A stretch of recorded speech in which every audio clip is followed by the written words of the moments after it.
Prynhawn da bawb, croeso i ddarlith Sbydhod Cymdeithas a Hynafiaethau Cymru.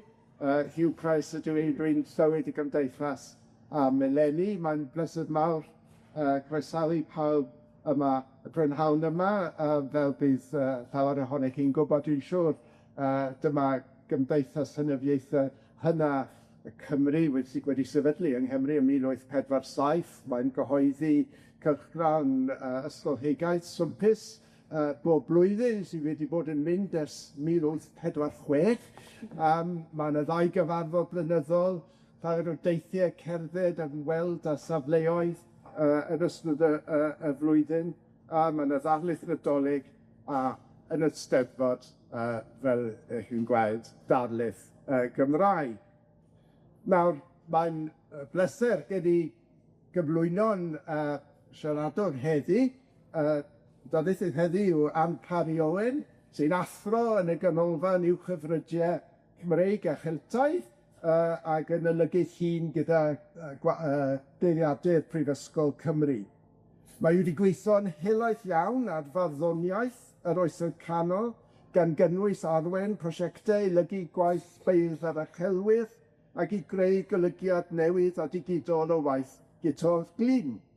Ac mae'n wedi cyd-arwain sawl prosiect ymchwil arall megis cwrt y seitia yng Nghymru a barddoniaeth Myrddin. Ond mae pwnc cyd-darlith prynhawn yma yn deillio o'i diddordeb yng ngeiriadurau hanesyddol, ac yn arbennig o'i hystudiaeth o gasgliad enfawr o eiriau cyfoes a gyfnododd yr ysgrifydd John Jones, Gellilyfdy, sir Fflyd, pan oedd e'n garcharor yn Fflyd yn Llundain, fel dylidwr, testun i chyfrol geirfao'r Fflyd a gyhoeddwyd yn 2023, cyfrol sydd wedi cael ei ddisgrifio gan Elwyn William yn ei adolygiad yng Nghylchgrawn Hanes Cymru yn gampwaith di-ymwad. Felly, 'yn ni'n edrych ymlaen yn fawr iawn at wrando ar am heddi, a felly gadewch i ni i croesawu i draddodi darlith Steddfod Cymdeithas Hynafiaethau Cymru am eleni, Fflyd o eiriau, casgliad geiriau John Jones, Gellilyfdy.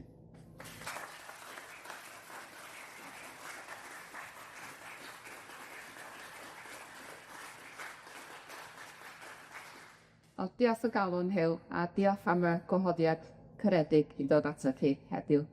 Ac i gael sôn am John Jones, Gellilyfdy, a ni'n heb bod yn hell iawn o i broi enedigeth. Wel, fe gychwynna i drwy esbonio pwy oedd John Jones, cyn droi at ei restrau hynod y diddorol o eiriau a gasglodd at ei gilydd, tra roedd yn y carchar. Wel, mae dod o hyd i restro o eiriau neu eirfau yn byth digon cyffredin mewn hen lawysgrifau Cymraeg. Gan amlaf, geiriau anodd ydyn nhw, mae'r rhywun neu gilydd wedi ei tynnu o ryw hen destun gan ei hesbonio mewn Cymraeg cyfoes. Cymorth i ddeall hen destunau ydyn nhw, yn union fel y bydden ni yn yr ysgol yn creu rhestrau o eiriau anodd a hystyron wrth astudio testun o'r Mabinogi, drama gen Sons Lewis, neu gerdd fel Ymadawiad Arthur gan Gwyn Jones. O ran rhestrau o'r fath yn y llawysgrifau, mae ei gwerth yn gymysg, yn enwedig erbyn yr 11 ganrif ar 15, gan fod gwir ystyr yr hen eiriau yn aml wedi ei golli. Ond mae'r geirfau a Lluniodd John Jones Gellilyfdy mewn cae hollol wahanol. Mae rhain yn cynnwys geiriau sy'n ymwneud yn bennaf â bywyd bob dydd yn oes John Jones ei hun. Nid casgliad o eiriau hynafiaethol yn perthyn i'r oes o draed ohonyn nhw, ond casgliad trefnus o eiriau cyfarwydd, un oedd wedi ei fagu ar fferm yn Gellilyfdy yn sir Fflyd. Ac mae'n yn ymwneud â phob agwedd o'i fywyd, bywyd y cartre, ei waith o ddiddordebau fel amaethwr, geirfa yn ymwneud â chreffwyr traddodiadol a geirfa byd natur.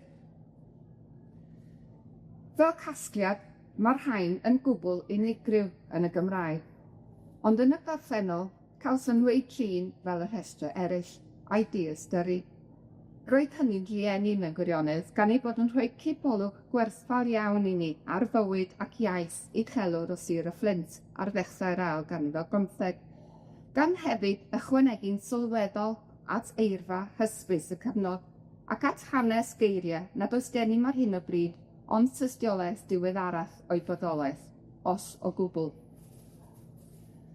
Ond cyn ni droi atyn nhw, mae well i ni esbonio pwy oedd John Jones Gellilyfdy a pham rydw i wedi galw ei restr geiriau yn eirfau'r Fflyd ac nid yn eirfau'r Gellilyfdy.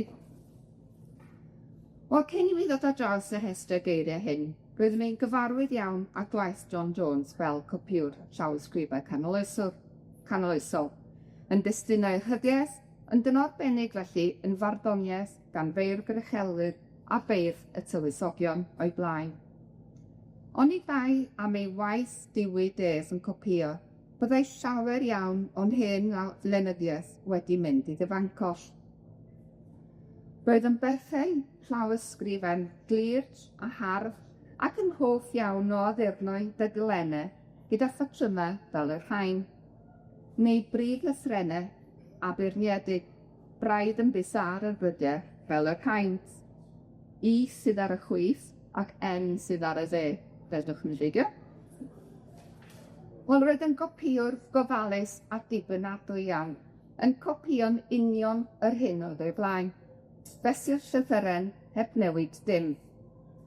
O ganlyniad, mae ysgolheigion heddiw yn rhoi pris uchel ar ei gopïau ef o destunau canoloesol, gan ei bod yn adlewyrchu'n dda gynnwys ei ffynonellau, sydd yn aml wedi diflannu erbyn hyn.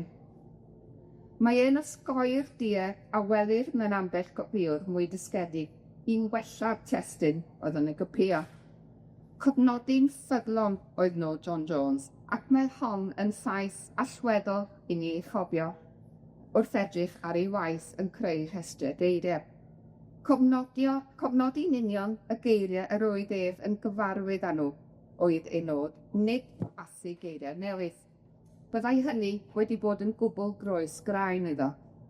Felly, os down ar draws air yn ei waith, nad oes cofnod ohono yn unman arall, gallwn bod yn eitha hyderus bod y ffurf yn ddilys ac mae'n cofnodion ni sydd yn anghyflawn. Y pwynt di mae wastad yn bwysig dod i nabod eich geiriadur a deall ei gymhellion, boed hwnnw'n John Dafis Mallwyd, William Owen Pill, John Jones Gellilyfdy. Wel, cafodd John Jones ei eli yn 1580 yn hynaf o 9 o blant i William a Margaret Jones o Gellilyfdy fferm ym mhwy Esgeiliog yn Sir y Fflyd. Erbyn diwedd yr 11 ganrif ar 15, roedd Gellilyfdy yn fferm go sylweddol, a byddai John Jones yn siŵr o fod yn cofio codi ysgubor ysblennydd yna pan oedd yn blentyn, gyda enw ei dad ar flwyddyn Anno Domini 1586 wedi ei hysgythru ar y prif drawst i gofnodi'r achlysur. Gallwn dybio felly fod John wedi tyfu fyny mewn cyfnod o ffyniant materol yn y cartref, ac mewn teulu oedd yn hoff o arddangos y ffyniant hwnnw yn gyhoeddus. Roedd ei dad, William, a'i frawd yntau Rhys, hefyd yn gopïwyr llawysgrifau, ond y ddisgrifydd enwog yn y teulu cyn John Jones ei hun oedd ei daid, Siôn ac William ap Siôn, a oedd yn gyfaill i gopïwyr llawysgrifau eraill o'r ardal, pobl fel Richard Langford o Drefalun, Richard ap Siôn o Sgorlegan, a Roger Morris o Goed y Talwm. Felly, dysgu ei grefft ar yr eilwig a wnaeth John Jones, ac roedd ysgrifennu yn grefft yn y cyfnod. Yn ogystal â bod yn llythrennog mewn Cymraeg, Saesneg a Lladin yn achos John Jones, roedd angen dysgu arddulliau sgwennu, Italig, Gothig, Credol ac ati, dysgu sut i osod testun allan yn effeithiol ar y dalen, a dysgu sut i greu'r offer angenrheidiol, yr inciau o wahanol liwiau, pinnau sgwennu o wahanol fathau ac ati ac ati. Wel, cyfeirir at daid John Jones bob tro ar ffurf Gymraeg ar ei enw, Siôn ac William ac Siôn. Ac mae'r newid hwn o'r patrwm enwi Cymraeg i'r patrwm Saesnig, a hynny o fewn tair cenhedlaeth, yn adlewyrchu dylanwad y bywyd Saesnig a'r deuluoedd uchelwrol Cymraeg yr ardal cyfnod. Ac mae'n siŵr mae'r ymwybyddiaeth o bwysigrwydd cynyddol yr iaith Saesnig yn ei bywydau sy'n rhannol esgonio pam y cafodd John a'i frawd Roger ei hanfon i ysgol amwysig i gael peth o'i haddysg uwchradd. Mae cofnod o'i henwau yng nghofrestr yr ysgol yn 1596. Wel, wrth i ni gyd dod i nabod y John Jones ifanc a'i ddiddordebau yn y cyfnod cynnar hwn, mae'n wych bod llyfr nodiadau a sgrifennodd tra oedd yn yr ysgol wedi goroesi.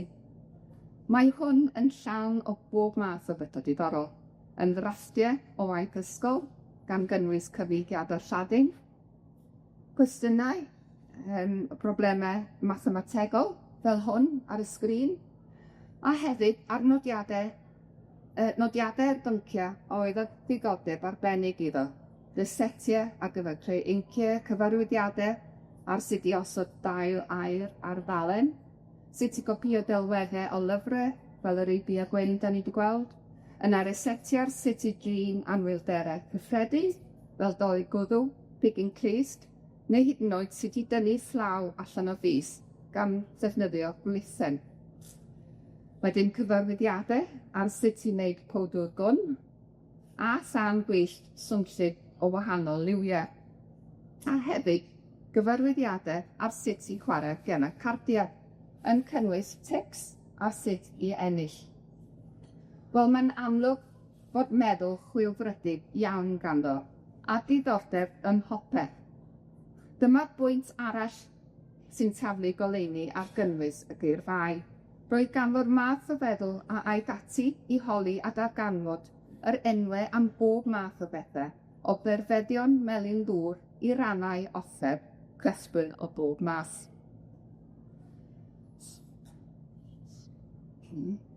Wel, erbyn 1610, roedd John Jones yn llwyddo, yn gweithio mwy na thebyg fel clerc yn cyngor y mers, llys cynod o bwysig o safbwynt fwynyddu'r gyfraith yng Nghymru yn y cyfnod, ac y dynhelid mewn y deilad a enwir y Porter's Lodge ar dir Castell Llwydlo.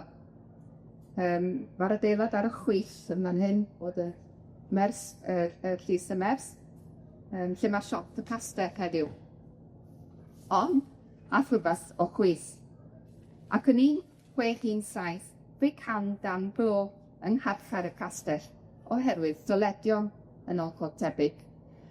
Ac roedd y carchar ei hun reit drws nesaf i'r llys yn rhan yma fan hyn, ar y dde, ac cafodd y ddau adeilad eu codi dan yr unto yn 1522, a mae grisiau mewnol yn ei gwahanu. Wel, mae'n amlwg fod John Jones wedi cael cyfle i weithio ar ei lawysgrifau yn ystod ei garchariad. Mae'n nodi'r dyddiad a lled i'n gweithio ar y llawysgrifau perthrasol. Eto i gyd, cwynodd yn hall am amodau gwael y carchar yn Llwydlodd. Y ffaith bod hyd at 8 ohonyn nhw'n gorfod cysgu yn yr un gwely, nad oedden nhw'n cael mynd allan i wneud ymarfer corff, dim ond edrych allan drwy'r ffenestr, ac yn weithaf oll fod llwch a baw yn disgyn o'r llawr uwch ben rhwng styllod yn enfwd gan feiddi ei lyfrau, wrth i swyddogion y carchar fynd a ddod i gael eu pryder bwyd. Doedd John ddim yn un i gadw'n dawel os teimlau bod diffyg chwarae teg ar waith, ac mae'n debygol iawn bod hynny wedi cyfrannu tipyn at y driniaeth chwyrn a gafodd gan y rhai a weinyddau'r gyfraith yn ei erbyn. O bu farw tad John William yn 1622, ac aeth i'n helynt rhwng John a'i frodyr am yr etifeddiaeth. Pan ddirbyniodd John wedyn dirwy o 200 punt gan lys y ser yn 1630, yn sgil yr anghydfod hwn, dwyd dim gobaith talu, ac nid yw'n syndod felly i ddolanio nôl yn y carchar, fel dyledwr, yn y Fflyd yn Llundain y tro hon, lle bu am y degawd nesaf. Dyna'r patrwm wedyn am weddill ei fywyd, i mewn y carchar, allan o'r carchar, am byledion fel arfer a chanomlaf yn y Fflyd, ond hefyd yn chardau'r Fflint a Llwydlo. Y syndod yw iddo briodi pan oedd y bron yn 70 oed a dod yn dad i dair o ferched, ond ni chafodd lawer o gyfle i ddod i nabod, ac erbyn 1654 roeddwn ei ôl yn y Fflyd, lle bu farw tua diwedd 1657. Wel, mae'n amlwg mae yn ystod ei gyfnodau yn y carchar roedd John yn gweithio ar ei lawysgrifau. Mae'n ddigon posib na fyddai amser ganddo pan byddai'n ddyn cudd, oherwydd gochwyon bywyd bob dydd. Mae'n rhaid fod syblenwas da bapur ac inc ffynol, heb sôn am ddigon o ole ac anodau ffafrio i ysgrifennu.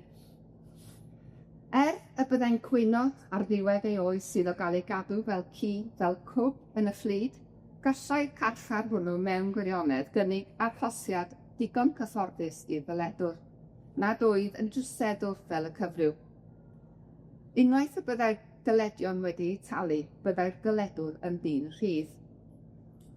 Tra bydd yn y carchar byddai ei moda y Dduw yn dibynnu i raddau helaeth ar ei allu i dalu am brabod freintiau, a byddai modd ennill arian drwy ymgymryd y gwaith ysgrifennu fel drafftio dogfennau apêl ar ran gyd garcharorion. O pan oedd John Jones yn harchar Llwydlo, dechreuodd pel at ei gilydd eiriau gan wahanol benawdau, gan ychwanegu at waith roedd wedi cychwyn arno tra roeddwn ni ar ddegau yn casglu enwau adar a physgod. Yn y Fflyd, ychwanegodd nifer fawr o bynciau a chofnodi'r cyfan yn daclus mewn 3 llyfr. Sef bellach llawysgrifau peniaeth 34, 35 a 36. Rhoddwyd y dyddiad arnynt 1632 a 1633, ac fe'i disgrifiodd fel casgl o eiriau perthnasol i benodau neilltuo, sef i bynciau perthnasol. Mae'r 3 llyfr rhyngthynt yn cynnwys dros 7,000 o eiriau, wedi'u trefnu'n thematig dan 130 o benawdau. O gynnwys dyn ychwanegol fel ambell diffiniad neu esboniad, mae'r rhestrau'n cynnwys bron i 20,000 o eiriau yn gyfan gwbl. Mae ambell ffenestr yn hir iawn, fel y 4 defnydd, a pys neu pysgod a'i henwa a physgota. Y 2 estr yn cynnwys dros 200 o eiriau. Tra bod eraill yn llawer byrach, wedi'u cyfyngu'n aml gan natur y pwnc.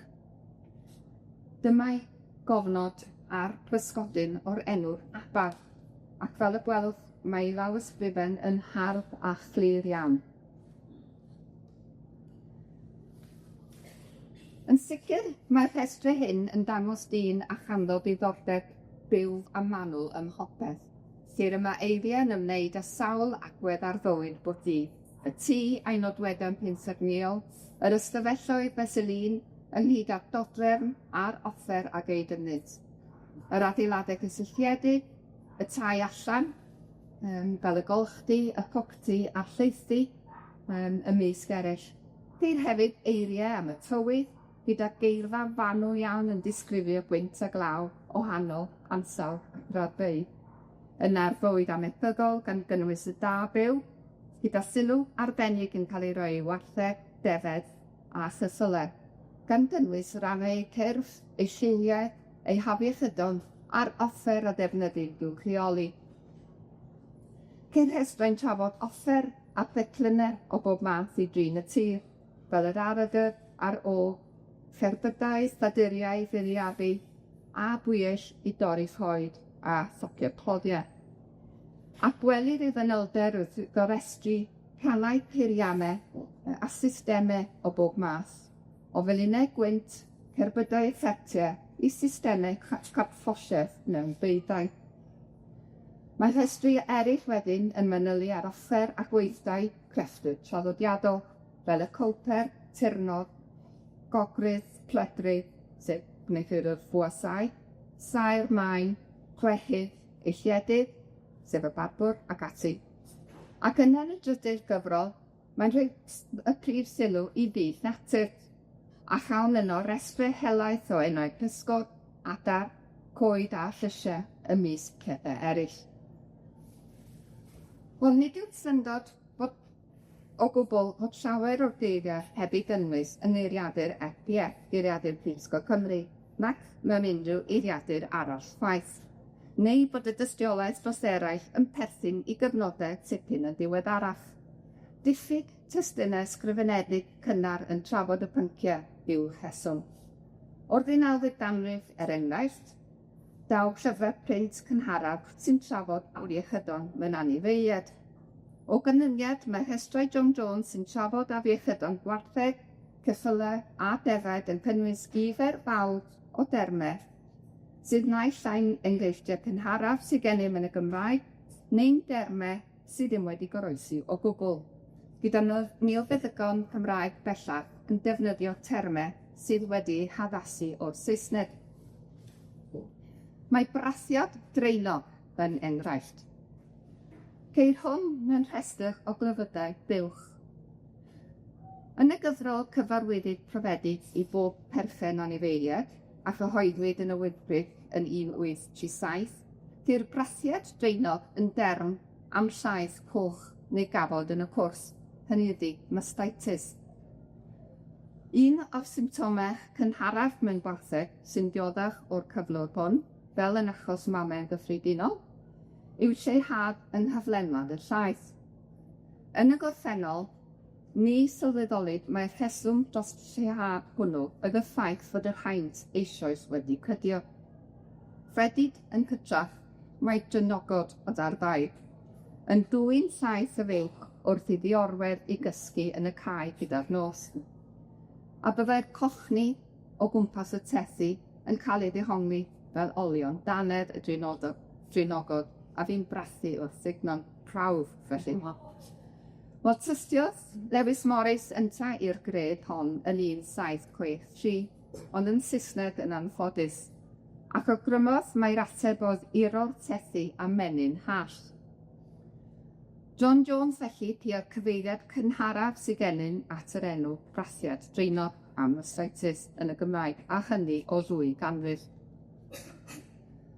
Wel, mae'n debygol iawn mae un o'r prif resymau pam mae ddau John Jones wedi cael ei hysglyso ydy'r ffaith nad oes yn aml iawn ddiffiniad gyda'r geiriau. Fe disgrifiwyd mewn un catalog fel a mere list of words, ond mewn gwirionedd maen nhw'n llawer mwy na hynny. Yr allwedd i ddeall yr ystyr yw lleoliad y geiriau, gan fod y geiriau gan amlaf wedi'u rhestru mewn trefn synhwyrol, gan adlewyrchu o bosib broses meddwl John Jones wrth iddo ei cofnodi yn y carchar. Enghraifft, wrth ddisgrifio corff dyn, mae'n cychwyn gyda thop eithaf y pen a gweithio ei ffordd i lawr yn fanwl drefnus at i wyneb y traed, bron i 100 o eiriau yn ddiweddarach, cyn cychwyn wedyn yr un mor drefnus gyda'r ymysgarau.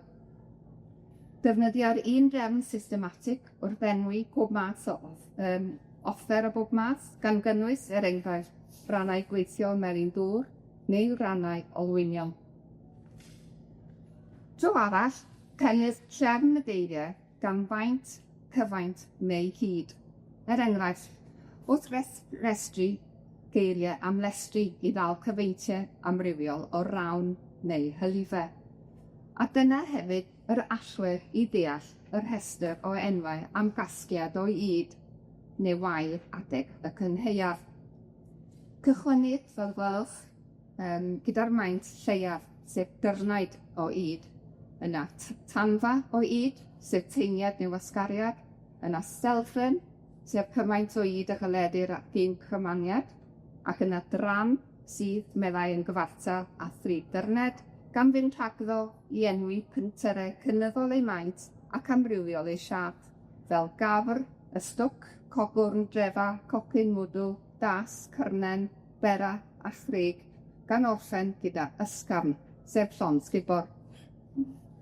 Wel, wrth weithio drwy'r rhestrau hyn, gan drio dyfalu ystyr ambell air anhysbys, roedd hi wastad yn werth troi at eiriaduron tafodieithol, Cernoeg a Llydaweg, chwaer ieithoedd y Gymraeg, wrth gwrs. Dydy dram ddim yn hysbys heddiw mewn unrhyw ffynhonnell Gymraeg, ond cefais yr esboniad mewn geiriadur tafodieithol y Gernyweg gan Frederick Jacob, a swathe of cut corn, ac mae hynny'n cyfateb yn berffaith i'r ystyr yma. Wel, bydd drefn thematig hefyd yn fodd i ddatrys ambell dirgelwch. Cymeriad cod y llyfrau sydd yn digwydd mewn rhestr o rannau corff buwch yn llythrennol bag y llyfrau, ond yn anhebygol o fod yn bag llythrennol o lyfrau yn ffyswch buwch. Doedd dim byd tebyg i weld mewn geiriadur nac mewn llyfrau milgyddygol cynnar. O sylwi ar y drefn, welwch bod y gair yn dilyn yn y cod fawr, sef y gair am rwmen neu boten fawr mewn buwch, sef stumog gyntaf anifel ciogno, ac mae'n rhagfeini cleddau biswel, sef sblin. Felly, cyw ran o ymysgarwydd oedd cod y llyfrau. Ac ar ôl dipyn o chwilio, dyma sylwi mae enw am y romaswm yw hwn. Ni? Yng ngeiriadur Saesneg Rhydychen, disgrifir y romaswm fel the third and smallest stomach of a ruminant, containing, a hyn sy'n bwysig, numerous tightly packed leaves of laminae. Enwau arall anon Saesneg oedd y many plies neu'r manifold, a hefyd y soltarion, sef llyfr y salmau. Enw nid anhebyg i'r enw Cymraeg, bod y llyfrau felly. Felly, fe welwch bod yr enw yn ddisgrifiad perffaith i ddisgrifio gomaswm. Mae jyst yn rhieni bod y gair heb oroesi. Wel, agwedd ddifyr arall ar y gwaith oedd dysgu am waith y cresgwyr traddodiadol, yn wedig o'i gyprysu ag ambell drip i amgueddfa werin Sain Ffagan a'r amgueddfa flan genedlaethol yn Rhyfarth Felindre. Mae'r rhestr glwfer yn nodweddiadol, ac fe'n ail-edrychais ar hon yn ddiweddar ar ôl ymweld a llwydlo a dysgu bod y dref honno a fi'n gartref i John Jones am bron i 15 mlynedd yn ganolfan bwysig i lwferiaeth o ddechrau'r ar y ganrif ar 15 ymlaen. Glwferiaeth oedd y grefft o wneud menig, hynny pchell y glwfer, neu glyfr yn Saesneg. Yn ei restr, mae John Jones yn enwydd offer pwysig, y gwellau i dorri'r lledr i siarc o faneg, yn nodwydd ddir 3 ochr ar gyfer gwnïo rhannau ynghyd, gyda phen 3 ochr y nodwydd yn sicrhau na chair lledr ei rwygo, yn armaen hogi yr egalen i gadw'r llafnau'n finiog. Mae 2 prif ran i'r faned. Yn gyntaf, ceir cartref y bysedd a'r fawr, y bys leau a'r bod leau. Yna'r rhan ganol yn gorchuddio cledr y llaw, sef palf maneg, ac yn drydydd, yr rhan sy'n amddiffyn yr arddwn a gwaelod y fraich, sef top maneg. A wedyn i sicrhau hyblygrwydd y bysedd, byddai darnau fforchog o ledr yn cael eu gosod rhyngddynt, fforchadau maneg yw ei air am y rhain, y ffochette yn Saesneg neu Ffrangeg, sef darnau siart ffi, fel ag eir top yn hoc y llun yn y canol. Dydw i ddim wedi dod o hyd i enghraifft arall o'r gair fforchedau yn yr ystyr hwn yn y Gymraeg, felly rhywbeth i ni ychwanegu at y geir ffydus. Wel, ar gyfer menig gwaith i amddiffyn y dwylo, deall lledr o'r tynerdi, a dyma gysylltu'r grell a gwaith y barcer. Yn y tynerdi, fyddai'r barcer yn paratoi'r crwyn gan dynnu'r blan ar glew, a hynny gyda chymorth sylweddau calchau. Huddio oedd enw'r broses hon. Yna byddai'r barciwr yn barcio'r crwyn hyfiedig, hynny ydi yn ei mwydo mewn hylyll llawn tanyn ac eid o risgl coed wedi ei dirysgio. Byddai'r mwydo yn digwydd mewn pwll pwrpasol, cwll y barc, fel y chain a welir heddiw yn wynebu rhaeadr sydd bellach yn Sylfagan. Wedyn ni'n wneud menig mwy ffansi ar gyfer achlysuron seremoniol neu ffasiwn, defnyddid crwyn fel ŵyn, cwningod, ceirw a hyd yn oed rhofion ieir. Cai'r crwyn hynny ei paratoi mewn dull hollol wahanol. Crwyn di-wrth-saith oedd yr rhain yn John Jones neu di-wrth-teithgroen. A chai crwyn o'r fath ei paratoi drwy gorchuddio a sylwedd yn cynnwys alwm neu olewau. Towing oedd enw'r broses honno yn Saesneg. Wel, mae olrhain hynt gwneithuriau'r pethau yn agwedd ddifyr iawn ar y rhestr, ac un daith ddifyr o'r fath yw cynt dilledyn, o'r dafar i'r dilledyn gorffenedig. Ac yn berthnasol yma mae'r rhestrau sy'n ymwneud â gwaith y gwehydd, y canwr a'r teiliwr. Mae ganddo restr arbennig o lawn yn enwau canau gwydd neu'r peiriant gwehyddu, ac ynddi mae'n symud yn drefnus o naill rhan y peiriant i'r llall, gan fanylu ac drawstia fframwaith y carfanau, y peithynau a'r pedals, ac yn arwennol a'i rhannau mewnol, sef y shuttle felly, oedd yn cael ei hanfon yn ôl ac ymlaen ar hyd gyda'r y dafedd. Yr hyn sy'n ddiddorol yw fod y geiriau sy'n ymwneud â'r broellnyddu a'r broses o droi'r blan crau yn y dafedd yn digwydd mewn rhestr dan yr enw gweithgell merched. Nid gwaith cresbrwyr o gwbl mae hwnna. Y casgliad yw mae gwaith y ferf o'r defnyddio'r droellnyddu i baratoi'r blan a gwaith y dyn oedd gwehyddu, panu a theilwra.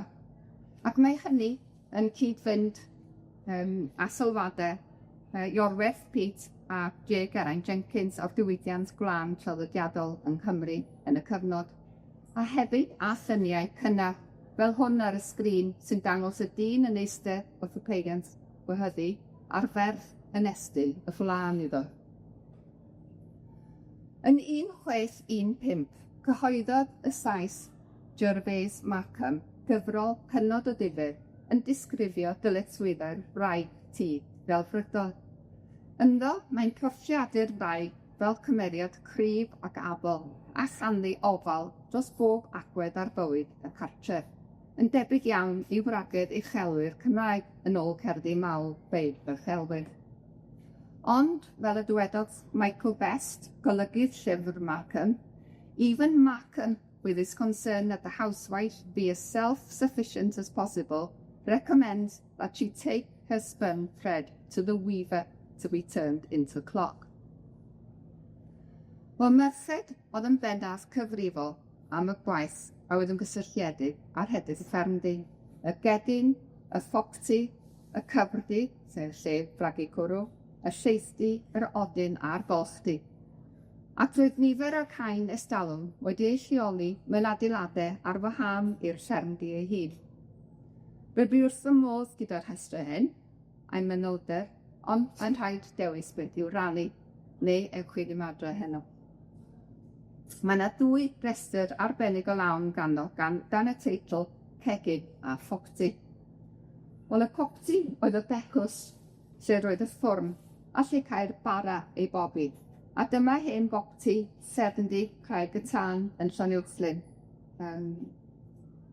Lluniodd John Jones ar y ffwrm, y tacle i'w chynnau, y mathau o lo a defnyddid, yr offer i brocio'r tân, yr tac glo a'r malcyn, sef ffon bren a darnau o liain wedi clymu ar ei ffen i lanhau'r ffwrm. Cofnodir y gair malcyn ar lafar yn sir y Fflyd ar ddechrau'r 19th ganrif. Mae'n dod o'r Saesneg canoloesol molcyn, sydd ei hun yn tarddu o ffurf anwes ar yr enw personol môd.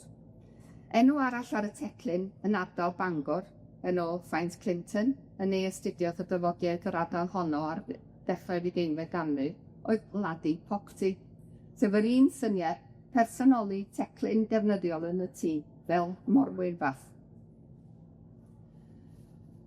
Fel ar ôl rhoi sylw i'r fform a John Jones ymlaen i restru'r gradellu a llechfeini amrywiol o heiab yn gwenithfaen a mechyd, sef agat, y gwahanol fathau o flawd neu beilliad a defnyddid, ac yna y geiriau sy'n gysylltiedig â broses o wneud bara, lefennu, am ychwanegu lefen neu ddurym, tyluno, gyrria holbren am rolio, a moldio torchau sef eu siapio nhw.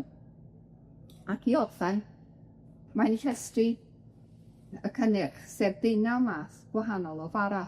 Ambell un yn edrych yn gyfarwydd, ond eraill, fel bara cwsg, bara bugeilhes neu bara ysgithling, yn dipyn o ddirgelwch.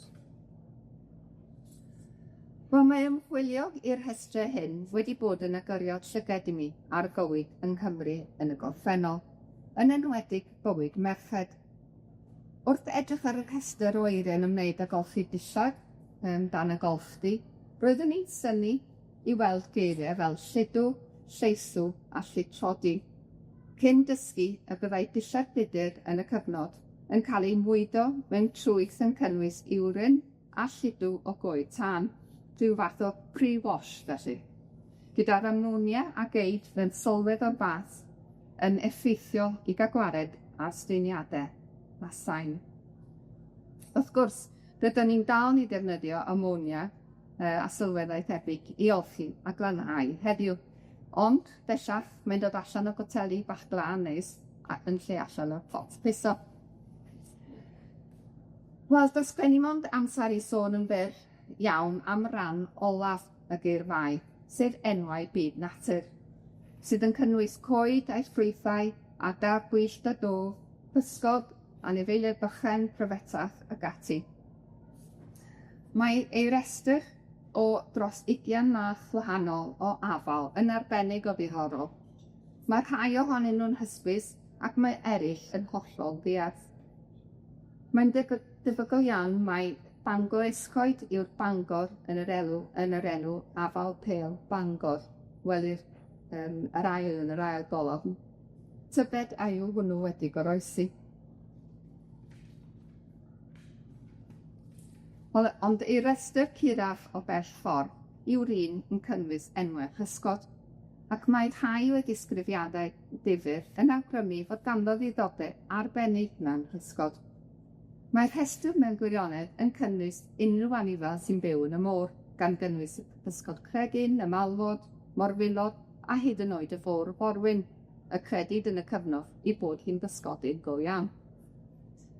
Felly mae orffen gyda 2 enw rwy'n arbennig o hoff ohonyn nhw. Enwau nad oes gennym dystiolaeth ohonynt mewn unrhyw ffynhonnell arall. Blobs neu blobus yw'r cyntaf. Gair braidd yn annisgwyl falle, a dyma ei ddisgrifiad. Blobus, math o'r beth llymrig byw, sef llithrig a disylwedd, tebyg i ryw rith, ac y sydd o liw rhydd neu felyn, ac arweinir gan y llanw i fyny ac i weired, ac y sydd wenwynig i'w deimlo, hyndy mae'n pigo. Ofer bu chwilio am y gair yn y geiriaduron. Ond ar ddechrau'r 20fed ganrif, ar ddechrau'r ganrif hon, cofnodwyd y gair blobar coch ar lafar gan bysgotwyr yng Nghaernarfon am y Lions Main jellyfish. A dyma rwy'n siŵr yw blobus John Jones. Felly, dyma'r gair cynharaf sydd gennym yn yr iaith Gymraeg am slefren glôr. A ffefryn arall yw esgid y fran. Ar y dde yma, a dyma ei ddisgrifiad. Esgid y fran yw y peth y mae y cŵn coegion, sef y morgwn, dogfish felly, yn ei bwrw oddi wrthynt, ac o hwnnw y mae y cŵn y magu ac yn myned yn gŵn coegion. Dyma'r enw felly ar y cwdyn wyau y mogwn, a welir weithiau wedi sychu'n ddi ymysg y gwymon ar y traeth. Pwrs y fôr forwyn i'm gaib ni erbyn hyn, cyfieithiad diweddar iawn o'r Saesneg Mermaid's Purse. Yr hen enw'n Saesneg oedd Crow Purse, a'r elfen crow, fel yr elfen bran yn Gymraeg, yn cyfeirio at y lliw du. Byddai'n wych adfer yr enw esgid y fran. Mae'n enw mor hyfryd. Wel, i orffen, rhaid i mi ddychwelyd at John Jones ei hun. Gwelsom fod ochr braidd yn fyrbwyll i'w gymeriad, ond wyddon ni ddim sut aeth i gymaint o fyledion ar hyd ei oes. Mae 2 bosibilrwydd wedi croesi fy meddwl wrth ddod i'w nabod yn well. Mae'r cliw cyntaf yn y llyfr nodiadau cynnar a luniodd yn yr ysgol, a'r cyfarwyddiadau manwl a sut i ennill gwrthchwarae cardiau. A hynny yn aml drwy dal y fore yn seicolegol bron ar ei fyd chwaraew. Tybed oedd ganddo wendid yma, ac a'i weddoledion tybed yn gysylltiedig â'r twf aruthrol mewn gamblo gyda chardiau a welwyd yn ail hanner yr 11 ganrif ar 15 a dechrau'r ail ganrif ar 15. Mae'r ail bosibilrwydd yn codi allan o'r geirau ei hunain, ac yn arbennig felly'r pwyslais ar y tŷ a'i gynnwys materol. Mae'n ddigon hysbys bod y cyfnod rhwng 1580 a 1640 wedi gweld cynnig aruthrol mewn prynu nwyddau ar gyfer tai, yn dodrefn defnyddio bob math o fercegin ac ati, ac awgrymwyd bod bron i chwarter o deuluodd Lloegr yn gwario mwy ar eu tai yn y cyfnod nad oedden nhw'n gallu fforddio, gan arwain at ddyledion mawr.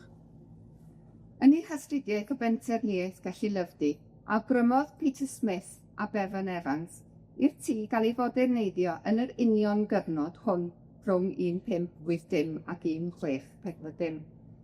Sometime in those years, a single-story open-half whole house of distinction was replaced by a storied house complete with stairs and a fireplace. Tybed felly a'i gorwario ar foderneidio ei gartref a arweinio John Jones i'r fath goledion. Diolch yn fawr.